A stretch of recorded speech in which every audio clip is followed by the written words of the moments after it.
እንበለ ዳዊ ወህማም እንበለ ጻማ ወድካም አማከሚያው ያብጻህና ያብጻይክሙ እግዚአብሔር በፍሳው በሰላም ሰላም ጤና ይስጥልኝ እንደምን አላችሁ ውድ ኦርቶዶክሳውያን ተዋሕዶ ልጆች እነሆ የሰሙነ ሕማማት በመንፈሳዊ ውይይት ጉዟችን ወደ ከፍታው ጫፍ ወደ ተራራው ወደ ቀራንዮ ደርሰናል ዛሬ ዕለተ ዓርብ ነው ታላቁ የስቅለት ቀን ይህች ዕለት የሰው ልጅ ታሪክ የተቀየረባት የሰማይና የምድር ፈጣሪ ስለኛ ሲል መከራን በሥጋ የተቀበለባት ዕዳችን የተከፈለባትና የሞት ወረቀታችን በመስቀል ላይ የተቀደደባት ታላቅ የቤዛነት ቀን ነች አባቶቻችን በጸጋ መንፈስ ቅዱስ ሆነው ባዘጋጁልን ዛሬ በየአጥቢያው በሚነበበው በመጽሐፈ ግብረ ሕማማት ላይ እንደተጻፈው ይህን ዕለት ማሰብ ያለብን በታሪክ ተራኪነት ሳይሆን እኛ ራሳችን እዚያው ቀራንዮ በመስቀሉ ስር ቆመን መሆን እንዳለብን ይነግሩናል እንደምታውቁት ኦርቶዶክሳውያን ዕለተ ዓርብ አገልግሎቱ ሰፊ የተፈጸሙትም ተግባራት ሁሉ እጅግ ብዙና ጥልቅ ናቸው ለዛሬው ውይይታችንም ከብዙ በጥቂቱ መነሻና መድረሻ እንዲኖረው ብቻ ውይይታችን በሶስት ዋና ክፍሎች ከፍለን ከመጽሐፍ ቅዱስና ከመጽሐፈ ግብረ ሕማማት እንዲሁም ከሊቃውንት ትርጓሜ ጋር እያዋሃድን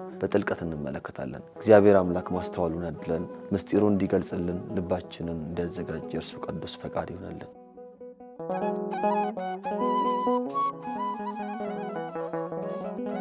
በመጀመሪያ ክፍል 1 እናያለን በክፍል 1 የመጀመሪያው ነጥባችን የፍርድ አደባባይ ውሎ ነው የጸሎተ ሐሙስ ሌሊት እጅግ ጨለማ ነበር የፍጥረታት ጌታ በይሁዳ መሳም ከተያዘ በኋላ እንደ ተራ ወንጀለኛ እጆቹ ወደ ኋላ ታስረው ከጌቴሴማኒ ወደ ሊቀ ካህናቱ ወደ ሃና ግቢ ተወሰደ ነብዩ እግዚአብሔር ቅዱስ ዳዊት በመዝሙር 34 ላይ እንደተናገረው የአመፃ ምስክሮች ተነሱብኝ የማላውቀውን ነገር ጠየቁኝ ብሎ አስቀድሞ በትንቢት መነጽር እንዳየው የሐሰት ምስክሮች በሕይወት ጌታ ላይ ተሰለፉ ካህና ወደ ቀያፋ ሲወስዱ በዚያች የጭንቅ ሌሊት የሰማይ መላእክት በፍርሃት የሚንቀጠቀጡለትን ፊቱን በጥፊ መቱት ተፉበትም መጽሐፈ ግብረ ሕማማት ይህንን አሳዛኝ ትዕይንት ሲተረጉም ኦ አዳም አንተን ከሞት ለማዳን አምላክ ፊቱን በጥፊ ሲመታ በአንተ ምክንያት ርኩስ ምራቅ በፊቱ ላይ ሲተፋበት ተመለከትከን ይላል እኛስ ዛሬ በሕይወታችን ውስጥ ስንት ጊዜ ነው በሐሰት ምስክርነት በሐሜትና በክፋት የጌታችንን ፊት ደጋግመን የምንመታው የጌታችን ዝምታና ትዕግስት እኛ በስሜትና በቁጣ ለምንወስዳቸው የችኮላ ውሳኔዎች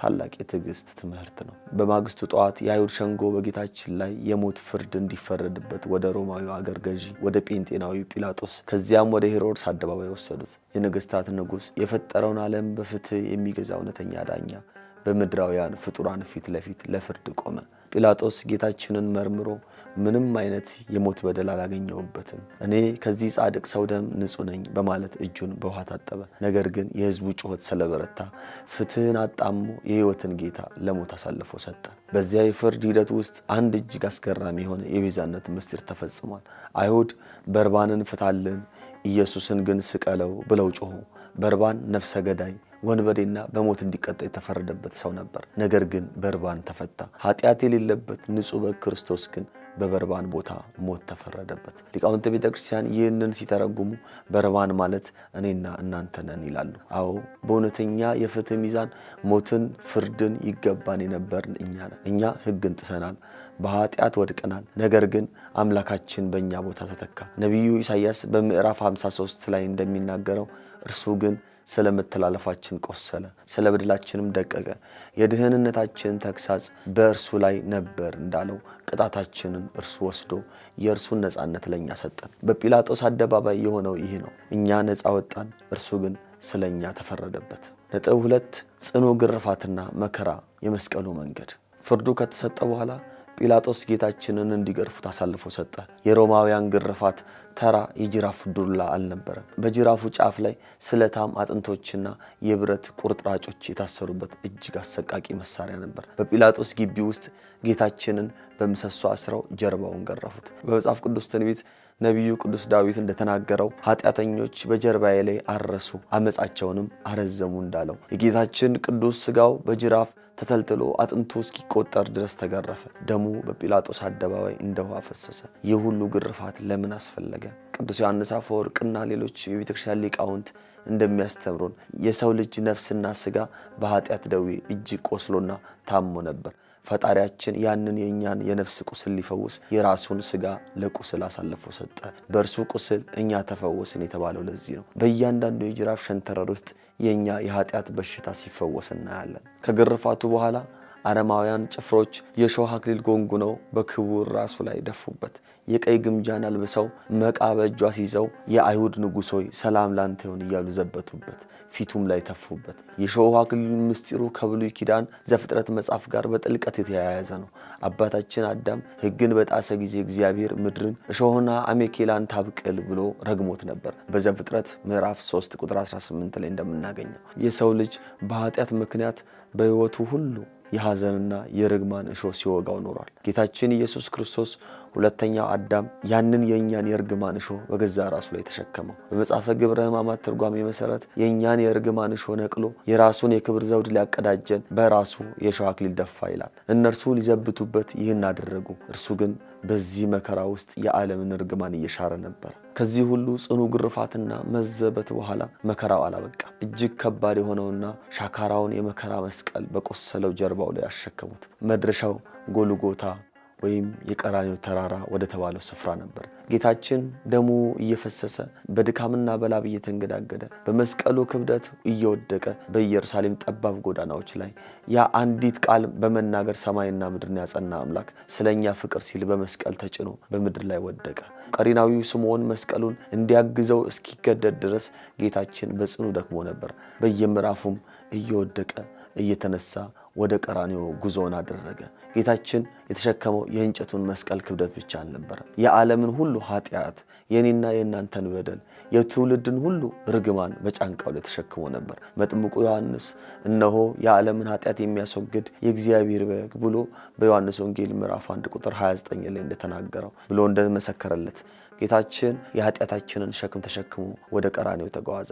በዚህ የሕማም መንገድ ላይ ለሚያለቅሱት የኢየሩሳሌም ሴቶች ጌታችን ዞሮ ለእኔስ አታልቅሱልኝ፣ ለራሳችሁና ለልጆቻችሁ አልቅሱ አላቸው። በሉቃስ ወንጌል ምዕራፍ 22 ላይ እንደምናነበው ይህ ቃል ዛሬም ለኛ የሚሰማ የንስሐ ጥሪ ነው። የጌታችንን መከራ ስናስብ ማልቀስ ያለብን ስለ እርሱ ደካማነት፣ ስለ እርሱ ድካም፣ ስለ እርሱ መከራ አይደለም። እርሱ በፈቃዱ ነውና የተቀበለው። ማልቀስ ያለብን አምላካችንን እስከዚህ መከራ ስላደረሰው የራሳችን ኃጢአትና ክፋት ነው።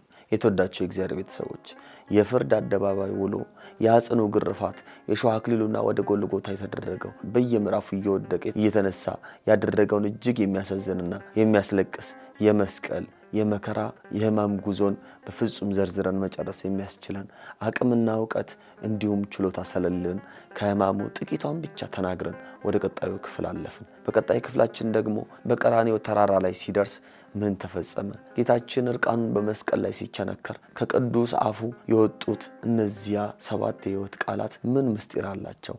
ፀሐይ ለምን ጨለመች? መጋረጃው ስለምን ተቀደደ? ይህንን እጅግ ጥልቅ የሆነ የስቅለቱን የሞቱን ደግሞም የመቃብሩን ምስጢር የኦርቶዶክሳዊ ተዋሕዶ ቤተክርስቲያናችንን መሰረተ እምነትና የሊቃውንትን ትርጓሜ መሰረት አድርገን ጥቂት በአቅማችን እንመለከታለን። አንደኛ፣ ቀራንዮና ስቅለቱ በሁለት ወንበዴዎች መካከል መቸንከሩ። የካህናት አለቆችና የሮማውያን ጭፍሮች ጌታችንን እጅግ ከባድ የሆነውን መስቀል አሸክመው የራስ ቅል ስፍራ ወደሚባለው በዕብራይስጥ ጎልጎታ ወይም ቀራንዮ ወደ ተባለው ተራራ ደረሱት። በዮሐንስ ወንጌል ምዕራፍ 19 እንደምናነበው ቀራንዮ ማለት የራስ ቅል ማለት ነው። በቤተክርስቲያናችን ጥልቅ ትውፊት መሰረት ይህ ስፍራ የመጀመሪያው ሰው የአዳም አጽም የራስ ቅል ያረፈበት ቦታ ነው እንላለን። ሁለተኛው አዳም ክርስቶስ የመጀመሪያው አዳም አጽም ባለበት ስፍራ ተሰቀለ። ከተወጋው ጎኑ የፈሰሰው ደምና ውሃ በአዳም የራስ ቅል ላይ በመንጠባጠብ የሞት ዕዳውን እንደመሰሰለት። ይህ እንዴት ያለ ድንቅ መለኮታዊ ጥበብ ነው! በቀራንዮ ተራራ ላይ ሲደርሱ ጭፍሮቹ የጌታችንን ልብስ ገፈፉት። በመስቀል ላይ እርቃኑን ሊሰቅሉት ልብሱን አወለቁ። ልበ አምላክ ቅዱስ ዳዊት እንደተናገረው ልብሴን ለራሳቸው ተካፈሉ፣ በቀሚሴም ላይ ዕጣ ተጣጣሉ ብሎ አስቀድሞ የተነበየው ቃልም ተፈጸመ። ነገር ግን በዚህ ላይ አንድ ታላቅ ምስጢር አለ። የሰማይና የምድር ጌታ ፍጥረታትን በክብር የሚያለብሰውን አምላክ እርቃኑን ለምን ሰቀሉት? አባቶቻችን ሊቃውንት ሲተረጉሙ አዳም በገነት በኃጢአት ምክንያት የጸጋ ልብሱን ተገፎ እርቃኑን ሆኖ ነበር። አምላካችን ክርስቶስ ግን የአዳምን የእርቃኑን ኀፍረት ለመሸፈን እኛን የክብር ልብስ ሊያለብሰን እርሱ እርቃኑን በመስቀል ላይ ዋለ ይላል። እኛስ ዛሬ በየዕለቱ በምናደርገው ኃጢአት የጌታችንን የጸጋ ልብስ እየገፈፍን እርቃናችንን ሆነን ይሆን? የጌታችን እርቃኑን መሆን የእኛን የኃጢአት ኀፍረት የሚሸፍን የፍቅር ሥራ መሆኑን ልናስተውል ይገባል። ልብሱን ከገፈፉት በኋላ መሬት ላይ አስተኝተው የፈውስና የሕይወት ምንጭ የሆኑትን ቅዱሳን እጆቹን የምስራችን ቃል ይዘው የተጓዙትን ንጹሐን እግሮቹን በብረት ችንካር ከመስቀሉ ጋር አጣብቀው ቸነከሩት። ያ አዳምን ከምድር አፈር ያበጀው የፈጣሪ እጅ በራሱ ፍጡራን እጅ ተቸነከረ። ከዚህም በኋላ መስቀሉን አነሱት። ጌታችንም በሰማይና በምድር መካከል ተሰቀለ። በቀኝና በግራ ሁለት ወንበዴዎችን ሰቀሉ። እርሱንም በመካከላቸው አደረጉ። ነቢዩ ኢሳይያስ በምዕራፍ 53 ላይ እንደተናገረው ከአመፀኞች ጋር ተቆጠረ እንዳለው እውነተኛው ፈራጅና ንጹሕ በግ በሁለት ወንጀለኞች መካከል ተሰቀለ። እነዚህ ወንበዴዎች በቀኝ የተሰቀለው ወንበዴ ጥጦስ እና በግራ የተሰቀለው ወንበዴ ዳክርስ የሁላችንም የሰው ልጆች ሕይወት ምሳሌዎች ናቸው። እኛም በኃጢአታችን ወንበዴዎች ነን። ነገር ግን ምርጫው የኛ ነው። እንደ ግራው ወንበዴ ጌታን እየሰደብን በክህደት መሞት እንችላለን። ወይም ደግሞ እንደ ቀኙ ወንበዴ ኃጢአታችንን አምነን አቤቱ በመንግስት በመጣ ጊዜ አስበኝ ብለን የገነትን በር መክፈት እንችላለን። ሁለተኛው ነጥባችን የፍቅርና የምህረት ቃላት ነው። 7ቱ ቃላት በመስቀል ላይ የተናገረውን እነዚያን ቃላት በዚያ ጽኑ የመስቀል ሕማም አጥንቶቹ ከስጋው በተለዩበትና ደሙ እንደ ውሃ በፈሰሰበት በዚያ አስከፊ ስቃይ ውስጥ ሆኖ ጌታችን ኢየሱስ ክርስቶስ የዓለምን ልብ የሚሰብሩ 7 የሕይወት ቃላትን ተናገረ። እነዚህ ቃላት የክርስትናችን መሰረቶች ናቸው። የፍቅሩ ጥልቀት መለኪያዎች ናቸው። እነዚህ 7ቱን በጥልቀት አንዳንድ እያደረግን በአጭሩ እንመልከታቸው እስኪ። አንደኛ፣ አባት ሆይ የሚያደርጉትን አያውቁምና ይቅር በላቸው። ጌታችን በመስቀል ላይ የተናገረው የመጀመሪያው ቃል የእርግማን ወይም የበቀል አልነበረም፣ የይቅርታ ቃል ነበር። እጆቹን እየቸነከሩ ፊቱ ላይ እየተፉበት እርሱ ግን ስለ ሰቃዮቹ ይቅርታን ይለምን ነበር። የሚያደርጉትን አያውቁምና በማለት ኃጢአታቸውን ለማቅለል ሰበብ ፈጠረላቸው። የተወደዳችሁ ወንድሞቼና እህቶቼ እኛ ዛሬ የወንድማችንን ጥፋት ለማለፍ ምን ያህል እንቸገራለን። አምላካችን ገዳዮቹን ይቅር ካለ እኛ በትንሽ በትልቁ ቂም ይዘን መበቀልን እየፈለግን እንዴት የክርስቶስ ተከታዮች ነን ልንል እንችላለን? ይህ ቃል የኛም ኃጢአት የተደመሰሰበት ለበደሉን ሁሉ ይቅርታ እንድናደርግ የታዘዝንበት ጽኑ ቃል ነው። ሁለተኛ፣ እውነት እልሃለሁ ዛሬ ከኔ ጋር በገነት ትሆናለህ የሚል ነው። በቀኙ የተሰቀለው ወንበዴ በአንድ የንስሐ ቃል የዘላለም ሕይወትን ወረሰ። ጌታችን የሰማይ በሮች ለዘመናት ተዘግተው መቆየታቸውን ሽሮ ገነትን ለመጀመሪያ ጊዜ ለዚህ ንስሐ ለገባ ወንበዴ ከፈተለት። እኛም ዛሬ የኃጢአታችን ብዛት የክፋታችን ጥልቀት ተስፋ ሊያስቆርጠን አይገባም። በሕይወታችን መጨረሻ ሰዓት እንኳን ብንሆን በእውነተኛ ልብ ተሰብረን አቤቱ አስበኝ ካልን የክርስቶስ የምህረት እጆቹ ዛሬም ክፍት መሆናቸውን ይህ ቃል ያረጋግጥልናል። ሶስተኛው አንቺ ሴት እነሆ ልጅሽ እነኋት እናት ብሎ የተናገረው ነው። ጌታችን በስቃይ ውስጥ ሆኖ ከእግሩ ስር በሐዘን የምታለቅሰውን እናቱን ማምላክ ቅድስት ድንግል ማርያም ወላዲተ አምላክን አልረሳትም። ለቅዱስ ዮሐንስ አደራ ሰጣት። ዮሐንስንም ለእናቱ አደራ ሰጠው። የቤተክርስቲያን አባቶች እንደሚያስተምሩን ዮሐንስ የሁላችንም የምእመናን ወይም የቤተክርስቲያን ተወካይ ነው። ክርስቶስ በመስቀል ላይ ሆኖ እናቱን ለኛ እናት እንድትሆነን እኛንም ልጆች እንድንሆናት ሰጠን። የእመቤታችን የቃል ኪዳን እናትነት የጸናው እዚህ በመከራው ቦታ በጭንቅ ሰዓት ቀራንዮ ላይ በመስቀሉ ስር ነበር። አራተኛ፣ ኤሎሄ ኤሎሄ ላማ ሰበቅታኒ አምላኬ አምላኬ ለምን ተውከኝ የሚለው ነው። ይህ ቃል ብዙዎችን የሚያደናግር ነገር ግን እጅግ ጥልቅ መለኮታዊ ምስጢር ያለው ነው። ይህን ያለው ኃይል አጥቶ ወይም አብ ትቶት አይደለም። አብ፣ ወልድ፣ መንፈስ ቅዱስ በመለኮት በባህሪ አይለያዩም። ታዲያ ለምን እንዲህ አለ ካልን በኢትዮጵያ ኦርቶዶክስ ተዋሕዶ ቤተክርስቲያን አስተምሮ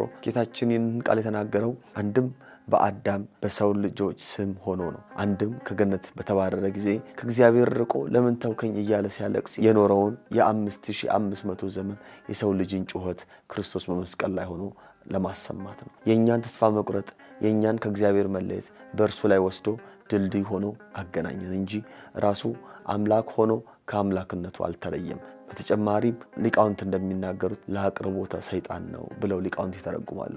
አምስተኛው ተጠማው የሚል ነበር። ውሃን የፈጠረ ጌታ ባህርን የሰነጠቀ አምላክ በመስቀል ላይ ተጠማው አለ። የዚህን ጊዜ አይሁድ የኮመጠጠ ሆምጣጤ ከሐሞት ጋር ቀላቅለው ሰጡት። ሊቃውንቱ ሲተረጉሙ ተጠማው ማለቱ የውሃ ጥማት ብቻ አልነበረም፣ የእኛን የሰው ልጆች መዳን ጥማት፣ የአዳምን ወደ ገነት መመለስ ጥማት እንጂ። እነርሱ የሰጡት ሆምጣጤና ሐሞት ደግሞ እኛ ዛሬ ድረስ በኃጢአታችን የምናቀርብለት የመራራ ምግባችን ወይም የክፋታችን ምሳሌ ነው። እኛ ዛሬስ ጌታን ምን እያጠጣ ነው? በፍቅርና በንስሐ ወይስ በኃጢአትና በበደል ሆምጣጤ? ስድስተኛ ተፈጸመ። ይህ የድል ቃል ነው። ተፈጸመ ማለት ነቢያት የተነበዩት ትንቢት ተፈጸመ። የአዳም የዕዳ ደብዳቤ ተቀደደ። የዲያብሎስ ኃይል ተደመሰሰ።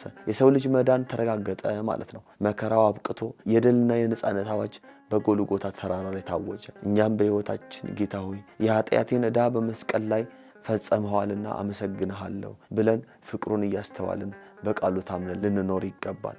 ሰባተኛውና የመጨረሻው አባት ሆይ ነፍሴን በእጅህ አደራ ሰጣለሁ የሚለው ነው። በመጨረሻም ጌታችን ይህንን ብሎ ቅድስት ነፍሱን ከቅዱስ ሥጋው በገዛ ፈቃዱ ለየ። አይሁድ እንደገደሉት አድርገው ያስባሉ። ነገር ግን ጌታችን ነፍሱን በራሱ ስልጣን ሰጠ እንጂ ማንንም ከእርሱ አልወሰዳትም። ነፍሴን አኖራት ዘንድ ደግሜም አነሳት ዘንድ ስልጣን አለኝ እንዳለው ቅዱስ ዮሐንስ የዓለምን ቤዛነት ከፈጸመ በኋላ በራሱ ፈቃድ አረፈ። ሶስተኛ ነጥባችን የፀሐይ መጨለም ከ6 ሰዓት እስከ 9 ሰዓት ያለው ነው። ጌታችን በመስቀል ላይ በተሰቀለ ጊዜ ከቀኑ 6 ሰዓት ቀትር ጀምሮ እስከ 9 ሰዓት ድረስ በምድር ላይ ሁሉ ታላቅ ጨለማ ሆነ። ነቢዩ አሞጽ አስቀድሞ በዚያ ቀን ይላል ጌታ እግዚአብሔር ፀሐይ በቀትር እንድትገባ አደርጋለሁ፣ ብርሃን ባለበትም ቀን ምድርን አጨልማለሁ ብሎ የተነበየው ትንቢት ቃል በቃል ተፈጸመ። ፀሐይ ብርሃኗን ከለከለች፣ ጨረቃ ደም መሰለች፣ ከዋክብት ብርሃናቸውን ነሱ። ይህ ለምን ሆነ? ሊቃውንተ ቤተ ክርስቲያን በመጽሐፈ ግብረ ሕማማት ላይ ይህንን ታላቅ የፍጥረት ሐዘን ሲገልጹት ፀሐይ የፈጠራት ጌታ በመስቀል ላይ እርቃኑን ሲሰቀል እርቃኑን ላለማሳየት ብርሃኗን ሰወረች። የዓለም ብርሃን የሆነው ክርስቶስ በጨለማ የኃጢአት ሥራ ሲሰቀል ግዑዛን ፍጥረታት የፈጣሪያቸውን መከራ መሸከም አቅቷቸው በሐዘን ተሞሉ ይላል። ግዑዝ የሆነችው ፀሐይ ነፍስ የሌላት ጨረቃና ከዋክብት የፈጣሪያቸውን መከራ አይተው አዘኑ፣ ብርሃናቸውንም ከለከሉ። ድንጋዮች ተሰነጠቁ፣ ምድር ተናወጠች። እኛ ባሪያውና በአምሳል የተፈጠረን ደሙ የፈሰሰልን ሥጋው የተቆረሰልን ነባቢት ነፍስ ያለን የሰው ልጆች ግን ልባችን እንደ ድንጋይ ደንድኖ የንስሐ እንባ ከዓይናችን ጠፍቶ በኃጢአት ጨለማ ውስጥ እንጓዛለን። ፍጥረት ሁሉ ለአምላኩ ሲያለቅስ፣ እኛ ግን ዛሬም በሐሜት በክፋት በዘረኝነት በዝሙትና በትዕቢት ክርስቶስን ዳግም እየሰቀልነው አለ። የቀትሩ ጨለማ የኛን የልብ ጨለማ የኛን ከእግዚአብሔር መራቅ የሚያሳይ ታላቅ ምልክት ነው። ከ9 ሰዓት በኋላ ግን ፀሐይ እንደገና ብርሃን ሰጠች። ይህም የጨለማው ዘመን ወይም የዲያብሎስ ግዛት ማብቃቱና በክርስቶስ ሞት አዲስ የብርሃን ዘመን መጀመሩን የሚያበሰር ነው። ጌታችን ነፍሱን አሳልፎ በሰጠ ጊዜ የቤተ መቅደሱ መጋረጃ ከላይ እስከ ታች ለሁለት ተቀደደ። ይህም በእግዚአብሔርና በሰው መካከል የነበረውን የጥል ግድግዳ መፍረሱን ወደ ቅድስተ ቅዱሳን ወደ እግዚአብሔር ፊት በድፍረትና በቅድስና ለመግባት መንገዱን ክፍት መሆኑን አረጋገጠልን። ወንድሞቼና እህቶቼ ክርስቶስ በመስቀል ላይ ዕዳችንን ከፈለ። የእኛን እርግማን እርሱ ተሸከመ። እኛ አሁንም ማሰብ ያለብን አንድ ነገር ብቻ ነው። እርሱ ይህንን ሁሉ ፍቅርና መስዋዕትነት ለእኛ ሰጠ አደረገልንም። እኛስ በሕይወታችን ምን እየመለስንለት ነው? በመስቀሉ ስር ከቅድስት እናቱ ከእመቤታችን ከቅድስት ድንግል ማርያም ወላዲተ አምላክና ከቅዱስ ዮሐንስ ጋር ቆመን እያለቀስን ነው?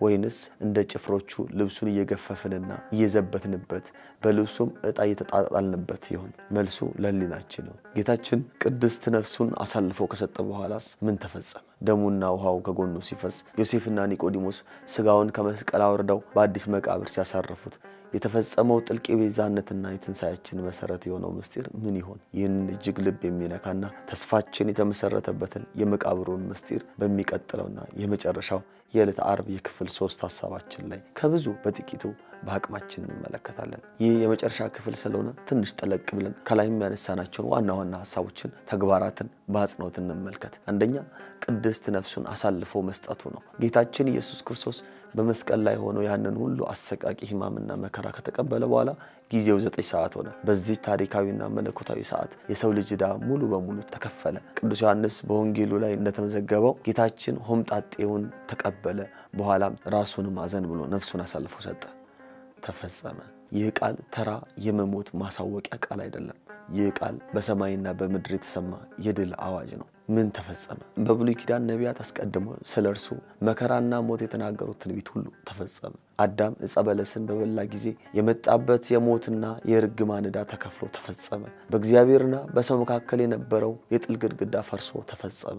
በዚያ ሰዓት አምላካችን ክርስቶስ ያንን የ5500 ዘመን የተስፋ ቃል እውን አደረገ፣ ተፈጸመ። ታዲያ እኛ ዛሬ ይህንን ተፈጸመ የሚለውን ቃል ስንሰማ ምን ይሰማናል? ብዙ ጊዜ በሕይወታችን ውስጥ ኃጢአቴ አይሰረዝልኝም፣ እግዚአብሔር ተቆጥቶኛል፣ ዕዳዬ አልተከፈለም ብለን በተስፋ መቁረጥ እንዋጣለን። ነገር ግን ጌታችን በመስቀል ላይ ተፈጸመ ሲል የኔንም የናንተንም የኃጢአት ዕዳ ቆርጦ ጥሎታል። ዛሬ እኛ ማድረግ የሚጠበቅብን ይህንን የተከፈለልንን ዕዳ በንስሐና በመልካም ምግባር በቅዱስ ሥጋውና ክቡር ደሙ ተቀብለን ለፈጸመልን አምላክ የፍቅር ምላሽ መስጠት ብቻ ነው። ቅዱስ ሉቃስ ደግሞ ይህንን የመጨረሻ ሰዓት ሲገልጽ ኢየሱስም በታላቅ ድምፅ ጮሆ አባት ሆይ ነፍሴን በእጅ አደራ ሰጣለሁ አለ ይለናል። ይህ ታላቅ መለኮታዊ ምስጢር አይሁድ ጌታን እንደገደሉት አድርገው ያስባሉ። ጲላጦስም ስልጣን ያለው ይመስለዋል። ነገር ግን የሕይወት ጌታ የሆነው ክርስቶስ ነፍሱን የሰጠው በገዛ ፈቃዱ ነው።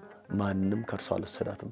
ራሱን አዘን ብሎ በራሱ ስልጣን ቅድስት ነፍሱን ከክቡር ሥጋው ለየ። ሊቃውንተ ቤተክርስቲያን ይህንን ሲተረጉሙ የዓለምን ሁሉ ነፍስ የፈጠረ አምላክ የሰውን ልጅ ነፍስ ከሲኦል እስራት ሊያወጣ የራሱን ነፍስ በአባቱ እጅ አደራ ሰጠ ይላሉ። እኛስ ዛሬ ነፍሳችንን ለማን አደራ እየሰጠን ይሆን?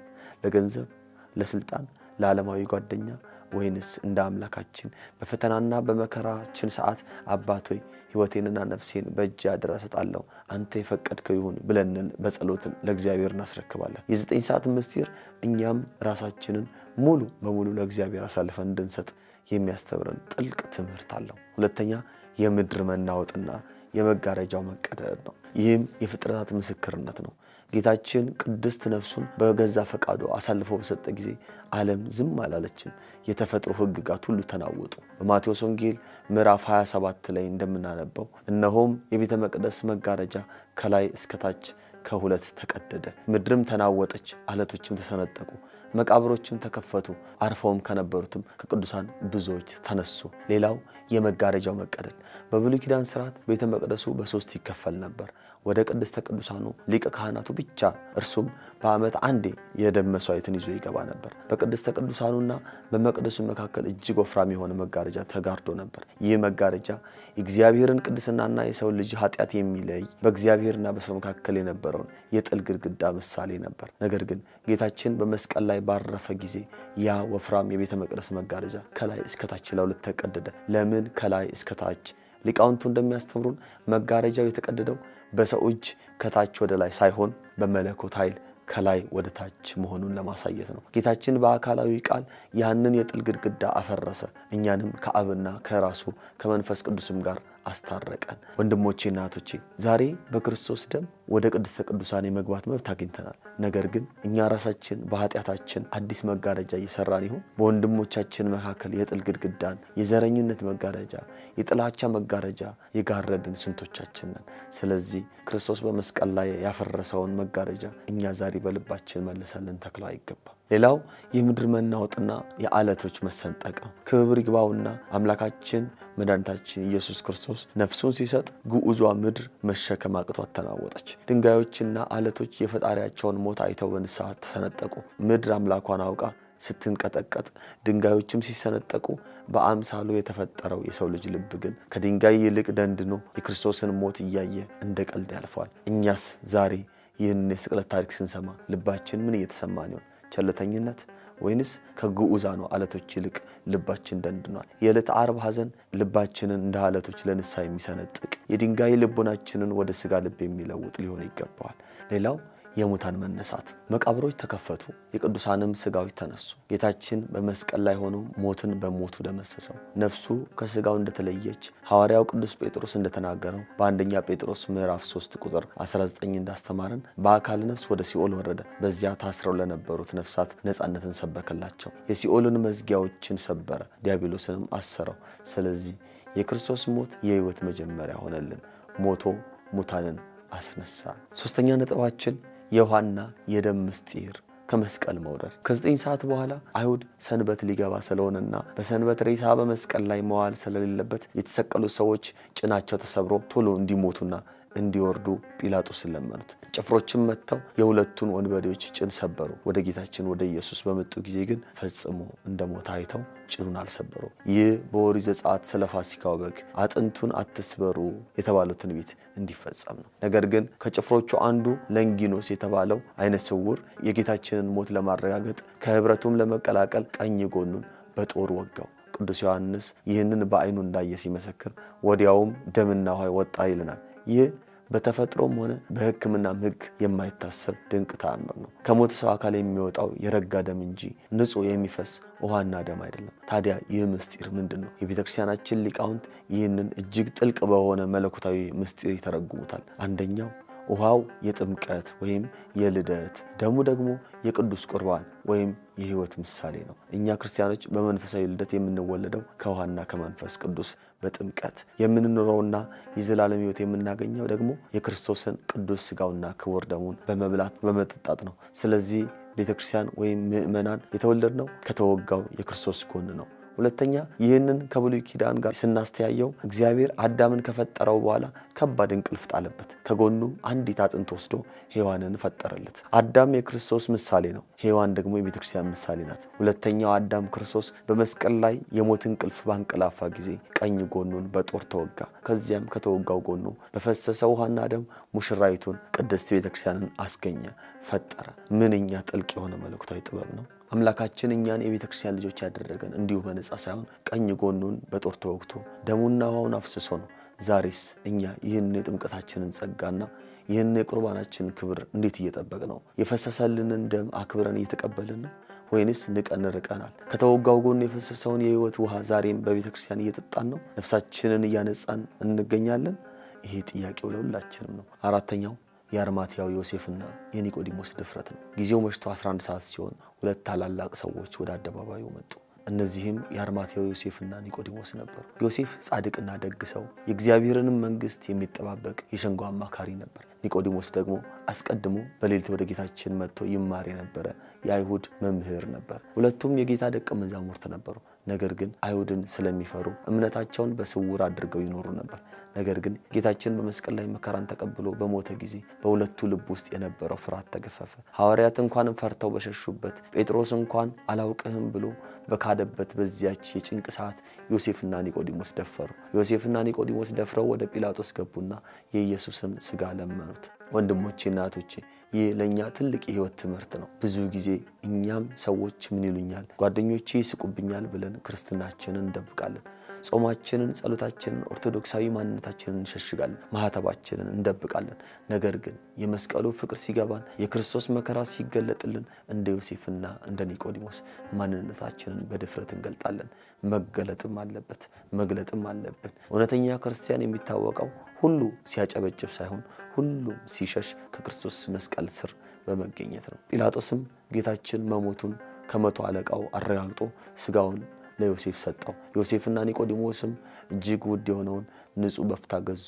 ኒቆዲሞስም 100 ንጥር ያህል የከርቤና የሬት ቅልቅል ሽቶ ይዞ መጣ። ወደ ቀራንዮ ተራራ ወጥተው ያንን በዓለም ሁሉ ኃጢአት የቆሰለውን በጅራፍ የተተለተለውን ክቡር ሥጋውን ከመስቀል ላይ በእንባ በሐዘን አወረዱት።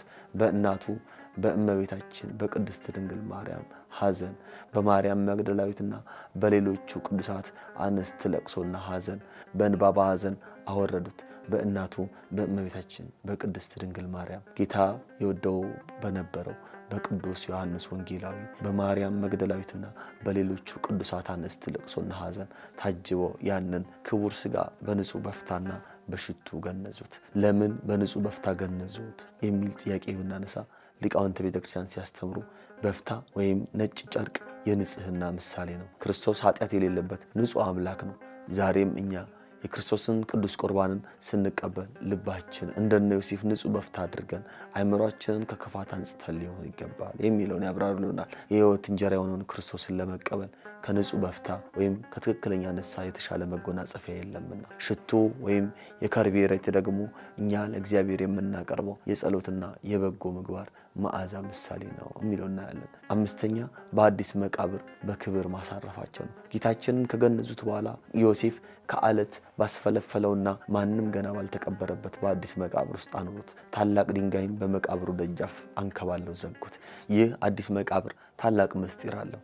ጌታችን የተጸነሰው ማንም ወንድ ባላወቃት በንጽሕትና በቅድስት ድንግል ማርያም ማኅፀን ነበር። ልክ እንደዚሁ በተወለደ ጊዜ ማኅተመ ድንግልና እንዳልተለወጠ ሁሉ አሁንም ማንም ሙቶ ባልገባበት ርኩሰት በሌለበት በአዲስ ወይም ድንግል በሆነ መቃብር ውስጥ አረፈ። በሌላ በኩል ደግሞ ባሮጌ መቃብር ቢቀበር ኖሮ ሙታንን ሲያስነሳ የተነሳው እርሱ ሳይሆን ቀድሞ የተቀበሩ ጻድቅ ሰው ነው ብለው አይሁድ በካዱ ነበር። ስለዚህ ማንም ባልተቀበረበት አዲስ መቃብር መቅበራቸው የትንሣኤውን እውነተኛነት የሚያረጋግጥ መለኮታዊ ጥበብ ነበር። እዚህ ጋር አንድ ጥያቄ እንጠይቅ። ጌታችን ለምን ተቀበረ? አባቶቻችን በግብረ ሕማማት ላይ በትርጓሜ እንዳስተማሩን ጌታችን 3 መዓልትና 3 ሌሊት በመቃብር አድሮ ሙስና መቃብርን አጥፍቶ ተነስቷል። ነገር ግን የሰው ልጅ በኃጢአቱ ምክንያት አፈር ነህና ወደ አፈር ትመለሳለህ ተብሎ ስለተፈረደበት ያንን ፍርድ ለመሻር የመቃብሩን ጨለማ ብርሃን ለማድረግ ጌታችን ራሱ ወደ መቃብር ወረደ። በመቃብሩም የእኛን ሞት ቀበረው። ከአብና ከመንፈስ ቅዱስም እንዲሁም ከራሱም ጋር አስታረቀን። የጌታችን ቀብር የተሸናፊነት ምልክት ሳይሆን የትንሣኤ ዘር በምድር ውስጥ የመዘራቱ ብስራት ነው። አዝመራ ፍሬ እንዲያፈራ መጀመሪያ በመሬት ውስጥ መቀበር አለበት። ክርስቶስ የሕይወት ስንዴ በዮሴፍ መቃብር ውስጥ ተዘራ። በሦስተኛውም ቀን ታላቅ የትንሣኤን ፍሬ ይዞ ተነሳ። የተወዳችሁ ውድ ኦርቶዶክሳውያን ዛሬ አብረን የተጓዝንበት ዕለት ዓርብ መርሃ ግብር በ3 ታላላቅ ምስጢራት ላይ ያተኮረ እንደነበር ታስታውሳላችሁ። ለማጽናትና ለማስታወስ ያክል ግን በመጀመሪያ የሕይወት ጌታ ከሌሊት ጀምሮ እስከ ጠዋት ድረስ ከሐና ወደ ቀያፋ ከጲላጦስ ወደ ሄሮድስ ሲንገላታ ፍትህ በጎደለው አደባባይ ስለኛ መዳን ሲል እንደ ወንጀለኛ መቆሙና በርባን ተፈቶ እርሱ ለሞት መሰጠቱን ተመልክተናል። ይህም እኛ በርባኖች ነፃ እንድንወጣ እርሱ በእኛ ፈንታ መሞቱን የሚያሳይ የፍቅር ጥልቀት ነው። በሁለተኛ ደረጃ በቀራንዮ ተራራ ላይ የተፈጸመውን ጽኑ ግርፋት የሾህ አክሊል መድፋቱንና ጌታችን በመስቀል ላይ ሆኖ የተናገራቸውን 7ቱን የሕይወት ቃላትን አይተናል። ፀሐይ መጨለሟና ፍጥረታት ሁሉ ለፈጣሪያቸው ማልቀሳቸው የእኛ ልብ ደግሞ ለንስሐ እንዲዘጋጅ የተደረገ ታላቅ ጥሪ መሆኑን አይተናል። በመጨረሻም ጌታችን በ9 ሰዓት ተፈጸመ ብሎ ቅድስት ነፍሱን ከቅዱስ ሥጋው በፈቃዱ አሳልፎ መስጠቱን ከተወጋው ጎኑ ለቤተ ክርስቲያን ሕይወት የሚሆን ደምና ውሃ መፍሰሱን እንዲሁም በአርማትያው ዮሴፍና በኒቆዲሞስ አማካኝነት በአዲስ መቃብር በክብር መቀበሩን ተመልክተናል። ይህ መቃብር የሞታችን መቃብርና የትንሣኤያችን መሰረት ነው። እንግዲህ የዛሬው ዝግጅታችን 3ቱ ነገሮች ላይ ያጠነጠነ ነበር። ይህንን መርሃ ግብር ስናይ የጌታችንን ሕማምና መከራ በታሪክ ደረጃ ብቻ ሳይሆን በእያንዳንዱ ችንካርና ግርፋት ውስጥ የእኛን ነፃነትና ፍቅር እያሰብንና እየተመለከትን እንደነበር ተስፋ አድርጋለሁ። እንደ ቤተ ክርስቲያን ስርዓት በየዓመቱ ሕማማት ብለን ስንሰግድ ቆይተን ከዛ ስትራፑ ይዞን የዓርብ ዕለት ብቻ አዛኞች ሆነን ከትንሣኤ በኋላ ደግሞ ክርስትናችን የማይፈቅድበት ቦታዎች የምንገኝ ከሆነ አሁን የምናደርገው እያንዳንዱ ድርጊት ከንቱ ድካም ነው። በተቻለን አቅም ሕይወታችንን በእርሱ ፈቃድና ቃል መስርተን እንድንመራው በነፍስም በስጋም እንድናተርፍ መልእክታችን ነው። የጌታችን የአምላካችን የመድኃኒታችን ኢየሱስ ክርስቶስ ቸርነት የመስቀሉ በረከትና የእናቱ የቅድስት ድንግል ማርያም የእመቤታችን አማላጅነት ከሁላችንም ጋር ነገ ደግሞ በዕለተ ቀዳሚት ምድር ሁሉ ዝም የምትልበትን ቀን እያሰብን ለምንድን ነው በዕለቱስ ምን ተፈጸመ የሚለውን ስለ ቀዳሚ ሰንበት ወይም ደግሞ ቀዳም ስዑር የተባለችበትን ምክንያት እንመለከታለን። እስካሁን ድረስ ስለተከታተላችሁኝ ከልብ አመሰግናለሁ። ነገ እስከምንገናኝ ቸር ቆዩ። መንፈሳዊ የሆኑ መርሃ ግብሮችና ልዩ አጋጣሚዎቹ ለኛ ልዩ ትርጉም አላቸው። እያንዳንዱን ቅጽበት ውበት፣ ስሜትና ታሪካዊ ፋይዳ በሚገባ ተረድተን በላቀ ጥራት ባለው የፕሮዳክሽን ስራችን ዘላቂ ትውስታ አድርገን እናስቀምጥሎታለን። በጥራት በፍቅርና በመንፈሳዊ ስነ ስርዓት እንሰራለን። ማንኛውንም መንፈሳዊ መርሃ ግብሮችን ከማከናወነው በፊት ቢያማክሩ ጊዜያችንን ሰጥተን በከፍተኛ ጥራትና ውበት እንዲሰሩ እናደርግሎታለን። ቀንዲል ፕሮዳክሽን የመንፈሳዊ ልዩ መርሃ ግብሮች፣ የሰርግ ፕሮዳክሽን ከሽምግልና ጀምረን የቅድመ ሰርግ፣ የመስክና የስቱዲዮ ጊዜ ሰርግ፣ ተክሊሉና የሰርግ ስነ ስርዓቱን እንዲሁም ድህረ ሰርግ የሚከናወኑ ማንኛውንም መርሃ ግብሮች፣ የህፃናትም ሆነ የአዋቂዎች የልደት በዓል፣ የክርስትና በዓልና ሌሎችም ልዩ የህይወት አጋጣሚዎች እያንዳንዱን ዝግጅቶን በሙያዊ ዕውቀት በዘመናዊ መሳሪያዎችና ከሁሉም በላይ በመንፈሳዊ ስነ ስርዓት መሰረት በመስራት የዝግጅቶን እውነተኛ ማንነትና ውበት እናንጸባርቃለን። አንዴ ከተወዳጁ በፍጹም ፍቅር በሁሉም መርሃ ግብሮ እንደወደዱን አብረኑት እንዘልቃለን። ለምን? ሁሌም ጥራትና አዲስ ነገር የኛ መለያ ነውና። ለተጨማሪ መረጃና ለቀጠሮ ስልክ ቁጥር 0981 75 2305 በኢሜል አድሬሳችን qandilproduction@gmail.com ብለው ያገኙናል። በተለያዩ የሶሻል ሚዲያ አማራጮች እንዲሁም በቴሌግራምና በዋትስአፕ ያገኙናል። ዛሬውኑ ይደውሉልንና የማይረሳ ትውስታውን በእኛ እጅ ያስቀምጡ። ቀንዲል ፕሮዳክሽን። እናመሰግናለን።